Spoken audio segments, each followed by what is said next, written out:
दिदी आज आपल्यात नाही आहेत ही अत्यंत क्षणोक्षणी अस्वस्थ करणारी गोष्ट आहे आणि ही आत्ताच्या या क्षणापुरती राहील असं नाही. त्यांचं गाणं जेव्हा जेव्हा जिथे कुठे ऐकू ते गाणं ऐकत असताना त्याच डोळ्यासमोर येतील. कारण त्या इतक्या मनःपूर्वकतेनं समोर त्यांच्या जाण्याचा योग, भाग्य मला मिळालेलं आहे. आशाबाईंच्या कार्यक्रमांच्या निमित्तानं, त्यांची मीना खडीकरांच्या कार्यक्रमात मुलाखत घेण्याच्या आणि त्यांना एक चीज म्हणून दाखवण्याची विनंती करण्याच्या निमित्तानं, दीनानाथ मंगेशकरांच्या पुण्यतिथीच्या निमित्ताने होणाऱ्या समारंभामध्ये त्याच मुख्य सूत्रधार असल्यामुळे त्यांच्या सूचनेनुसार तो कार्यक्रम पुढे नेत असताना त्यांच्याशी संवाद करणं, अशा सगळ्या निमित्तानं ते आलेत. त्यांना घरातल्यापैकी आशाताईच्या गाण्याला तर आवडायचंच, पण हृदयनाथ मंगेशकरांचं गाणं हे त्यांना चाली म्हणजे आव्हान वाटायच्या आणि उषा मंगेशकरांचं पेंटिंग हे त्यांना खूप आवडत असे.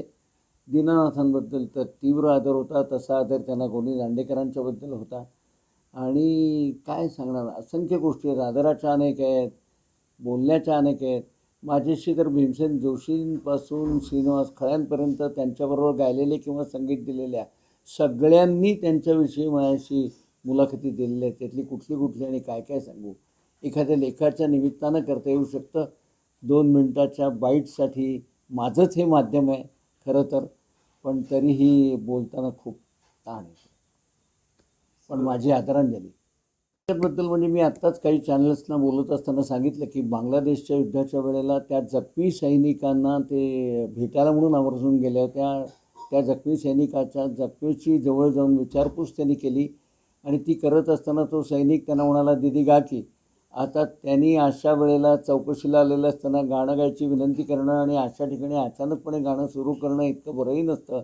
पण त्यांनी त्यातल्या त्यात मध्ये आदरयुक्त काय केलं असेल तर कुसुमाग्रजांच्या सैनिकांबद्दलची भावना व्यक्त करणारी एक कविता तिथे त्यांनी सादर केलेली होती.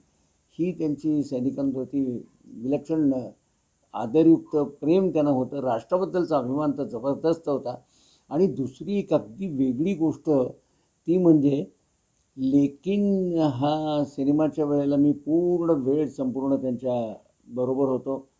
तर त्या काळामध्ये गुलजार साहेब हे शूटिंगला आलेले असताना मुहूर्ताच्या वेळेला त्या 56 भोग इंदोर, त्यांचं मूळ इंदोर, त्या इंदोरच्या 56 भोगची मिठाईची पेटी त्या आवर्जून घेऊन आल्या गुलजारजींना भेट म्हणून, जी त्यांना विलक्षण वीक पॉईंट होता. त्यामुळे सुरुवात 56 भोगनी करते म्हणजे पुढचं अख्खं लेखीन सगळं गुलजार साहेब तुम्ही उत्तम करालच.